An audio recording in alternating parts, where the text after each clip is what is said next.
Welcome to the Slop Farm. Enjoy the video.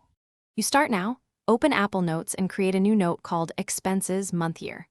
Add a header row with date, category, amount, payment method, and notes so entries stay consistent. Next, make a reusable checklist or table template. This saves time on every entry. Explain why. Consistent fields let you sort mentally and spot patterns.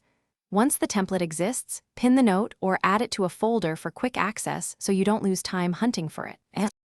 You now record every expense as it happens. Don't batch enter days later.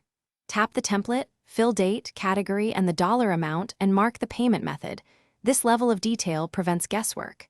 Use short category tags so you can scan quickly. Once done, add quick weekly subtotals in the note so you track momentum. If you want, add a top-line summary that you update weekly. This makes trends obvious. Make sure to use consistent labels, so later filter. Finish by reviewing at least weekly. Scan categories, highlight anomalies, and move predictable recurring costs to a separate section so totals are clearer. When you need deeper analysis, export the note as a PDF or copy-paste into Numbers or Excel. That gives you sums and charts. If something goes wrong, entries missing or sync delays, check iCloud status, ensure note syncing is enabled, and look at recent edits or locked notes.